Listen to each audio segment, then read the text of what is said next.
नमस्कार, बहुत स्वागत है आपका। रात के 9 बज गए हैं, वक्त हो गया है लाख टके की बात का। मैं हूं आपके साथ शीनम शर्मा। नमस्कार, मैं हूं आपके साथ मैं मनदीप। लाख टके की बात में आज बात करेंगे एसपी का मिल्कीपुर का मजबूत किला ढहाने के लिए सीएम योगी ने स्पेशल प्लान बनाया था, जो कि काम भी किया। योगी ने प्रचार की कमान संभाल रखी थी।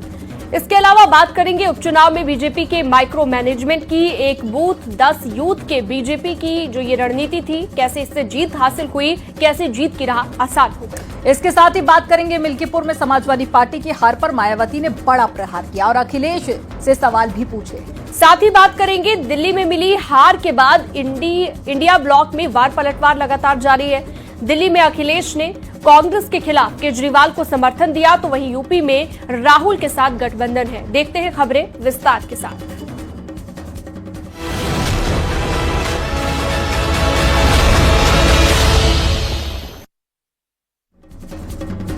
मिल्कीपुर में सीएम योगी का जादू चल गया। मिल्कीपुर विधानसभा सीट पर हुए उपचुनाव में बीजेपी की बम्पर जीत हुई है। बीजेपी एसपी के लिए मिल्कीपुर सीट प्रतिष्ठा का सवाल बन चुकी थी और सीएम योगी आदित्यनाथ ने प्रचार की कमान संभाल रखी थी। सीएम योगी ने 7 मंत्रियों को प्रचार के दंगल में उतारा था। योगी ने कई बार किया मिल्कीपुर का दौरा और उपचुनाव तैयारियों की लगातार समीक्षा बैठक भी की। अखिलेश के मजबूत किले को बीजेपी ने ढहा दिया। अयोध्या से एसपी सांसद अवधेश प्रसाद के आंसू भी काम नहीं आए। आपको रिपोर्ट दिखाते हैं।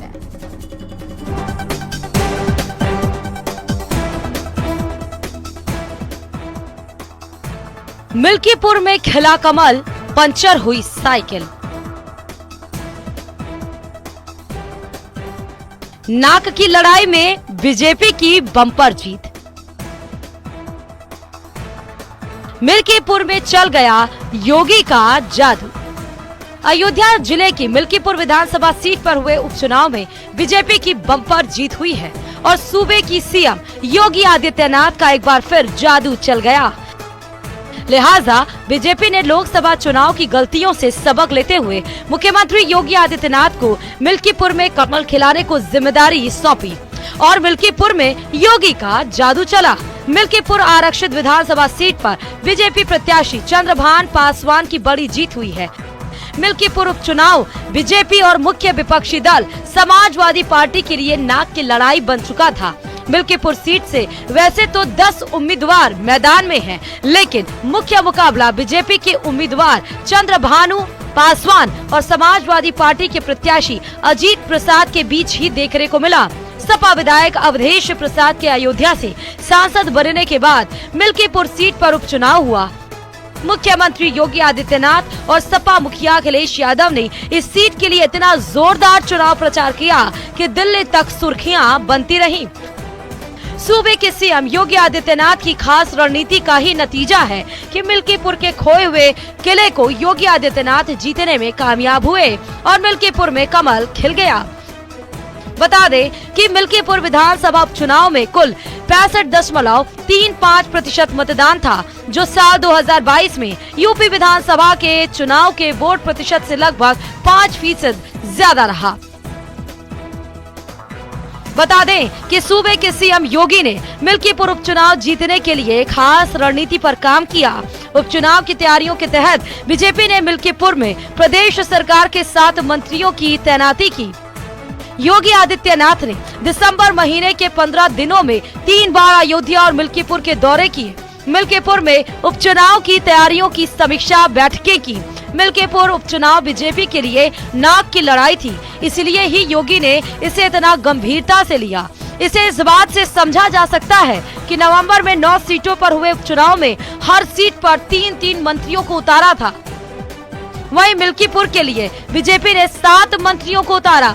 मिल्कीपुर में जनसभा को संबोधित करते हुए लगातार सूबे के सीएम सपा अध्यक्ष अखिलेश यादव पर निशाना साधते रहे। आपकी आस्था के साथ खिलवाड़ है परिवारवाद की राजनीति और जातिवाद की राजनीति। ये जातिवाद की राजनीति वे लोग कर रहे हैं, ये परिवारवाद की राजनीति वे लोग कर रहे हैं जिन्होंने केवल और केवल अपने परिवार की चिंता की, जनता जनार्दन की चिंता नहीं की। किसी दलित, किसी वंचित, किसी पिछड़ी जाति के व्यक्ति का, किसी का भी इन्होंने कभी उत्थान नहीं किया। बता दें कि योगी आदित्यनाथ ने मिल्कीपुर उपचुनाव को राष्ट्रवाद और परिवारवाद के बीच की लड़ाई बताई थी। सपा प्रत्याशी अजीत प्रसाद को भूमाफिया तक कहा था। मिल्कीपुर उपचुनाव की तारीख के ऐलान के साथ ही पूरे अयोध्या में राजनीतिक पारा हाई हो गया था। मिल्कीपुर उपचुनाव को मुख्यमंत्री योगी आदित्यनाथ ने अपनी प्रतिष्ठा से जोड़ लिया था। पिछले 3 चुनावों में बीजेपी मिल्कीपुर में चुनाव हार चुकी थी।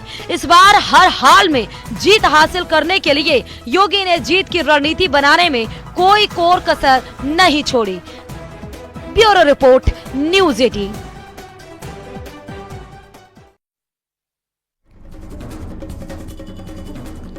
मिल्कीपुर उपचुनाव में सीएम योगी का प्रबंधन कारगर साबित हुआ। सीएम योगी ने पूरे प्रचार की कमान संभाली और मंत्रियों की फौज मिल्कीपुर के दंगल में उतारी। वहीं मिल्कीपुर उपचुनाव में बीजेपी का 1 बूथ 10 यूथ का फॉर्मूला काफी ज्यादा हिट साबित हुआ है। आपको इसी से जुड़ी एक रिपोर्ट दिखाते हैं।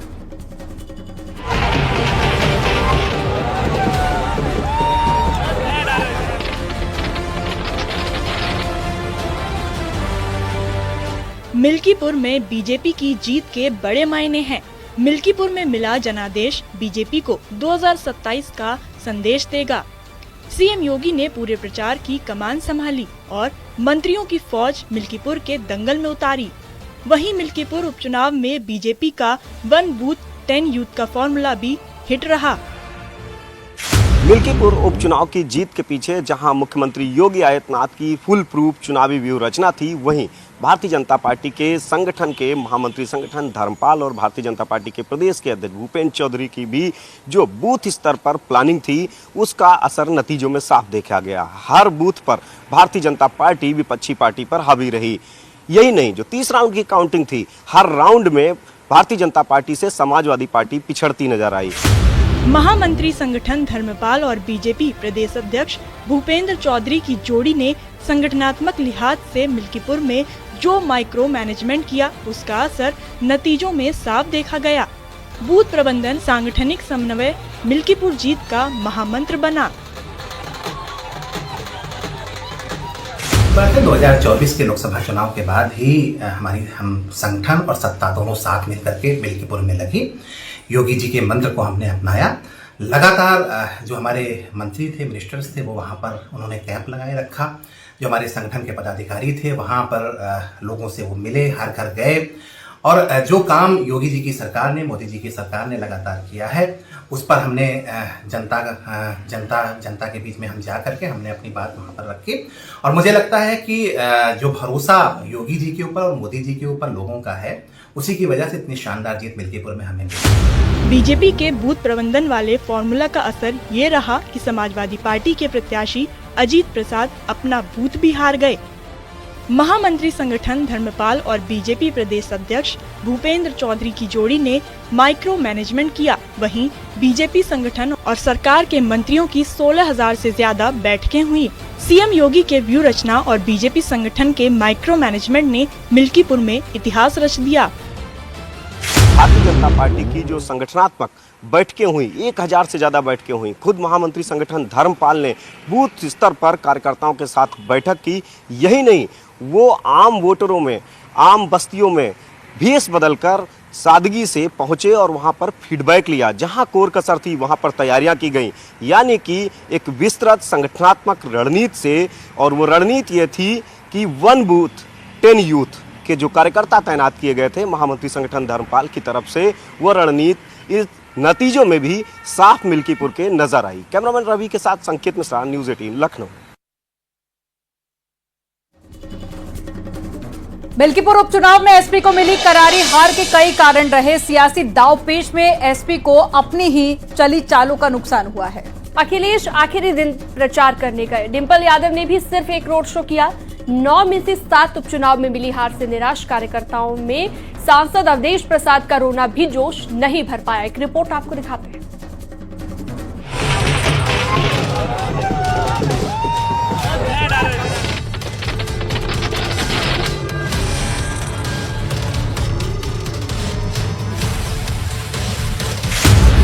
मिल्कीपुर उपचुनाव में हार का ठीकरा एसपी मुखिया अखिलेश यादव भले ही चुनाव आयोग और पुलिस प्रशासन पर फोड़ रहे हों, लेकिन सियासी बिसात पर एसपी की हर चाल नाकाम हुई। चुनावी शतरंज में एसपी को अपनी ही चली कुछ चालों में भी नुकसान हुआ। अजित प्रसाद की छवि भी उतनी लोकप्रिय नहीं है जितनी उनके सांसद पिता अवधेश प्रसाद की है। इसका भी नुकसान पार्टी को उठाना पड़ा। जानते हैं मिल्कीपुर में एसपी की हार के क्या क्या कारण रहे। समाजवादी पार्टी के चुनावी एक्शन में कमी दिखी। सीएम योगी के मुकाबले नहीं खड़ा हो पाया कोई नेता। अखिलेश यादव ने सिर्फ एक बार चुनाव प्रचार किया। एसपी सांसद डिम्पल यादव ने भी सिर्फ एक रोड शो किया। एसपी उम्मीदवार अजीत प्रसाद की छवि लोकप्रिय नहीं थी। 9 उपचुनाव हारने के बाद एसपी में कॉन्फिडेंस में कमी दिखी। समाजवादी पार्टी का चुनाव प्रबंधन भी खराब रहा।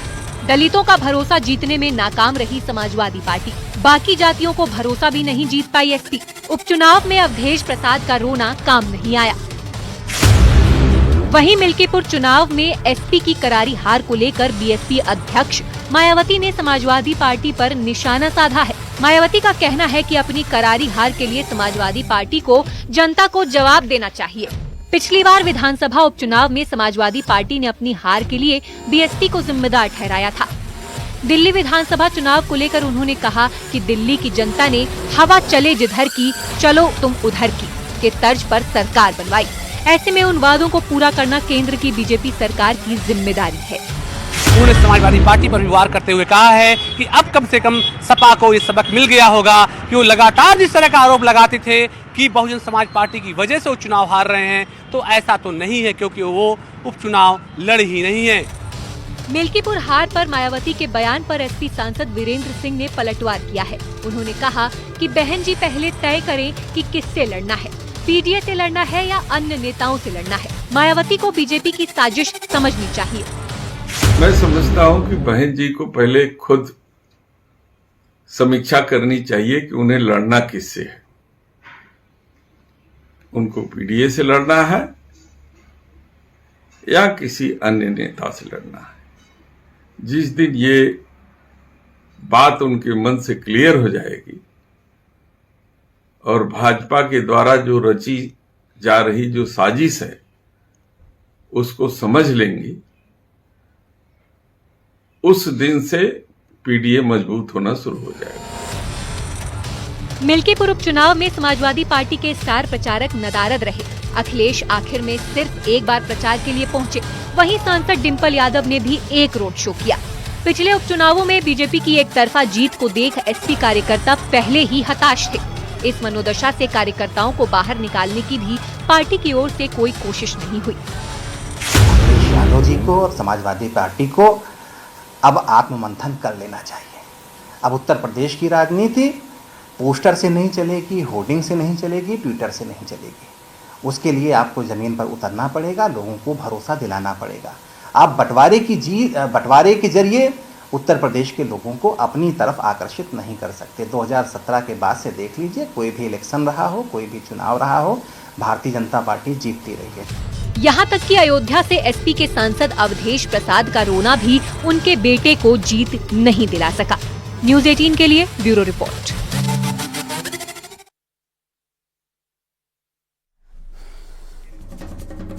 दिल्ली में मिली हार के बाद समाजवादी पार्टी, आम आदमी पार्टी और कांग्रेस के लिए अलग अलग मायने इसके निकाले जा रहे हैं। अखिलेश जहां दिल्ली में कांग्रेस के खिलाफ खड़ी आम आदमी पार्टी के समर्थन में थे, वहीं यूपी में राहुल गांधी के साथ गठबंधन उन्होंने कर रखा है।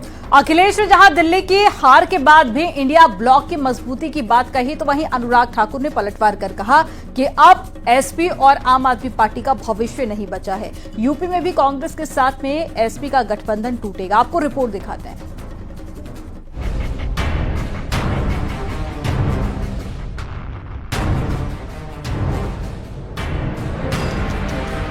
दिल्ली चुनाव में आम आदमी पार्टी की बड़ी हार हुई है। अखिलेश यादव भी आम आदमी पार्टी के प्रचार में गए थे और उनका समर्थन किया था। वहीं दिल्ली में आम आदमी पार्टी और कांग्रेस आमने सामने थे, जबकि यूपी में कांग्रेस और समाजवादी पार्टी का गठबंधन है। दिल्ली के रिजल्ट पर अखिलेश यादव ने कहा कि दिल्ली में आम आदमी पार्टी की हार बहुत कुछ सिखाती है। मिल्कीपुर उपचुनाव में खुली लूट हुई है, जिससे बीजेपी जीती है। देखिए, दिल्ली का परिणाम जो आपने देखा, आपको हम चाहते थे कि आप पार्टी जीते, आप पार्टी नहीं जीती। बीजेपी जीती है। लोकतंत्र में हम जनता का जो भी फैसला वो स्वीकार करते हैं, लेकिन उत्तर प्रदेश की हमने आपने लूट देखी है। ये जो लोग मिल्कीपुर एक विधानसभा पूरी ताकत लगा दी है, इन्हें तो लोकतंत्र में कोई बहुत बड़ा सम्मान देना चाहिए। अखिलेश ने मिल्कीपुर की हार पर तंज कसा और इससे बीजेपी की अयोध्या की हार नहीं बदल जाएगी। वहीं बीजेपी सांसद अनुराग ठाकुर ने पलटवार कर कहा कि सपा और आम आदमी पार्टी का गठबंधन बिखर चुका है, इसका कोई भविष्य नहीं है। जो लोग मिल्कीपुर जीत करके कोई संदेश देना चाहते हैं, अयोध्या की हार मिल्कीपुर की जीत बराबर नहीं कर सकती है। अयोध्या की हार हमेशा हमेशा के लिए अयोध्या की हार रहेगी, वो बदला नहीं हो सकता मिल्कीपुर की जीत। जो लोग ये कह रहे हैं मिल्कीपुर जीत करके बदला ले लिया, अयोध्या का बदला कोई नहीं हो सकता। अयोध्या की जनता ने अयोध्या में जिताया था, ये चुनाव भी जीत जाते, लेकिन इन्होंने बड़े पैमाने पे बेईमानी की है। गठबंधन में न सत्य, न समर्पण, न प्रेम, और साथ साथ चलने की बात करें, वो 7 महीने साथ ना चल पाए और ना ही ये चल पाए। तो ये तो वही बात है, प्यार हुआ, इकरार हुआ, फिर टकराव हुआ, तकरार हुआ, बिखराव भी हो गया। 7 महीने में सब कुछ हो लिया भाई, क्योंकि यहाँ कुछ एक जैसा नहीं था। ये सब अलग अलग सोच के लोग हैं। केवल एक बात इन सब की एक थी कि इनमें से अधिकतर लोग बेल पर बाहर हैं भ्रष्टाचार के मुद्दों में। राजनीति के जानकार मानते हैं कि कांग्रेस चाहती है कि क्षेत्रीय पार्टियां मजबूत ना हो। अखिलेश कहते हैं कि जहां क्षेत्रीय पार्टियां बीजेपी के खिलाफ मजबूत हैं, वहां कांग्रेस पीछे हट जाए। लेकिन इंडिया गठबंधन में कांग्रेस कहीं भी बड़ा दिल दिखाती नजर नहीं आई है। इंडिया अलायंस के लिए एक नुकसान की स्थिति है और कांग्रेस और रीजनल पार्टियों की जो लड़ाई थी उसमें कांग्रेस भी हारी है और जो नेशनल पार्टी है आम आदमी पार्टी वो भी हारी है। बावजूद उसके कि समाजवादी पार्टी और यूबीटी, शिवसेना, एनसीपी ने उनको समर्थन दिया था। तो अब एक नई स्थिति है और नए तरीके के समीकरण की गुंजाइश भारत की राजनीति में दिखाई देती है। लखनऊ में एसपी ऑफिस के बाहर चुनाव आयोग के खिलाफ पोस्टर और बैनर का सिलसिला जारी है। एसपी नेता ने फिर नई होर्डिंग लगवाई जिसमें लिखा, विनम्र श्रद्धांजलि चुनाव आयोग। बात विपक्षी गठबंधन की करें तो कांग्रेस और एसपी के सामने यूपी का 2027 का विधानसभा चुनाव है। अगर दोनों सियासी दल अपने फायदे देखते रहेंगे तो इसका सीधा फायदा बीजेपी को मिलता रहेगा। दिल्ली का चुनाव न सिर्फ इंडिया गठबंधन को आईना दिखाता है, बल्कि साफ तौर से बताता है कि उत्तर प्रदेश में 2027 की जंग को अगर जीतना है तो कहीं ना कहीं से उनको अपनी रणनीति पर फिर से फैसला करना होगा। साथ ही जो भूल चूक हुई है उसके लिए नए कदम उठाने होंगे, क्योंकि सियासत में कहा जाता है कि जो जीता वही सिकंदर। फिलहाल बीजेपी जीती है तो सिकंदर वही कहलाएगी। कैमरा पर्सन गोपी गिरी के साथ अलाउद्दीन, न्यूज़ 18 लखनऊ। दिल्ली विधानसभा चुनाव में बीजेपी की बम्पर जीत के बाद में अब सीएम के चेहरे पर अटकलें तेज हो गई हैं। दिल्ली सीएम की रेस में परवेश वर्मा, मोहन सिंह बिष्ट, आशीष सूद और साथ ही सतीश उपाध्याय, रेखा गुप्ता, विजेंद्र गुप्ता के नाम आगे हैं। वहीं पूर्वांचली समाज से मनोज तिवारी और पंजाबी समाज से वीरेंद्र सचदेवा का नाम भी सीएम की रेस में शामिल है। इस रेस में मनजिंदर सिंह सिरसा का नाम भी शामिल है, लेकिन बीजेपी हर बार अटकलों से आगे निकलकर चौंका देने के लिए जानी जाती है। एक रिपोर्ट आपको दिखाते हैं।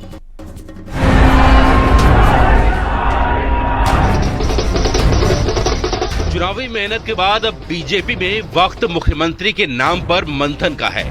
दावेदार कई हैं, लेकिन पार्टी का पुराना पैटर्न बताता है कि आखिरी वक्त पर कोई भी नाम चौंका सकता है। बीजेपी ने फिलहाल संकेत तो कोई नहीं दिए, लेकिन सूत्र बताते हैं कि बम्पर जीत के बाद सीएम पद के दावेदारों की भी लंबी कतार है, जो शुरू होती है नई दिल्ली से। आप सुप्रीमो अरविंद केजरीवाल को हराने वाले परवेश वर्मा से, जाट समाज से आने वाले कद्दावर नेता की पहचान रखने वाले परवेश वर्मा के पिता साहिब सिंह वर्मा भी दिल्ली के मुख्यमंत्री रह चुके हैं। अगर बीजेपी ने नई रणनीति को ध्यान में रखते हुए चेहरा चुना तो बड़े सिख चेहरों में शामिल मनजिंदर सिंह सिरसा की बल्ले बल्ले हो सकती है। दिल्ली सिख गुरुद्वारा कमेटी के पूर्व अध्यक्ष सिरसा के जरिए बीजेपी पंजाब के लिए नया प्लान तैयार कर सकती है। महिला दावेदारों में रेखा गुप्ता सबसे मजबूत नजर आती हैं। एमसीडी की काउंसलर के तौर पर प्रशासनिक तजुर्बा और महिला मोर्चे की राष्ट्रीय उपाध्यक्ष रहते संगठन का कामकाज देख चुकी हैं। बीजेपी की दिल्ली जीत में पूर्वांचल समाज का बड़ा रोल रहा है, इसलिए अगर पार्टी ने इस समाज से कोई दावेदार चुना तो पूर्व प्रदेश अध्यक्ष सतीश उपाध्याय का दांव लग सकता है। उनके पास एनडीएमसी में बतौर उपाध्यक्ष काम करने का भी अनुभव है। हालांकि इसी समाज से आने वाले मनोज तिवारी भी मजबूत दावेदार माने जा रहे हैं। प्रदेश अध्यक्ष का जिम्मा संभाल चुके मनोज तिवारी के जरिए इसी साल होने वाले बिहार विधानसभा चुनाव के लिए दिल्ली से मैसेज दिया जा सकता है। सीएम पद की रेस में एक नाम जनकपुरी से जीतने वाले आशीष सूद का भी है। पंजाबी चेहरे के तौर पर पार्टी उन पर दांव खेल सकती है। आशीष सूद के पास संगठन का तजुर्बा तो है ही, साथ में उन्हें सेंट्रल लीडरशिप का भी करीबी माना जाता है। दिल्ली की कुल आबादी में पंजाबी समाज का एक बड़ा हिस्सा है, इसलिए पूर्वांचली के साथ साथ पंजाबी चेहरे को लेकर भी बड़ी सुगबुगाहट है। और इस कतार में एक बड़े दावेदार बीजेपी के मौजूदा प्रदेश अध्यक्ष वीरेंद्र सचदेवा का नाम भी शामिल है। इस जीत में उनकी भी बड़ी भूमिका मानी जा रही है। पार्टी के अनुभवी नेताओं में शुमार विजेंद्र गुप्ता का नाम भी सुर्खियों में है। प्रदेश अध्यक्ष से लेकर नेता प्रतिपक्ष की भूमिका निभा चुके हैं और वैश्य समाज से बीजेपी के एक बड़े नेता हैं। तो सीएम फेस कौन होगा? देखिए, हमारे लिए ये विषय गौण है। हम पहले भी कह चुके हैं, भारतीय जनता पार्टी का कार्यकर्ता मुख्यमंत्री बनेगा, केंद्रीय नेतृत्व तय करेगा इसको। इस लिस्ट में एक दावेदार ऐसा भी है जिसने चुनावी नतीजों से सबको हैरान कर दिया। ये है मुस्तफाबाद से जीतने वाले मोहन सिंह बिष्ट। करावल नगर से बदलकर पार्टी ने मुस्लिम बहुल मुस्तफाबाद में उतारा इन्हें और मोहन सिंह बिष्ट ने यहाँ बड़ी जीत हासिल कर दी, इसलिए उनका नाम भी रेस में शामिल है। नाम कई हैं, लेकिन एक हकीकत ये है कि बीजेपी आसानी से पत्ते नहीं खोलती और एमपी, राजस्थान, हरियाणा के हालिया फैसले बताते हैं कि सरप्राइज पैकेज में किसी की भी लॉटरी लग सकती है।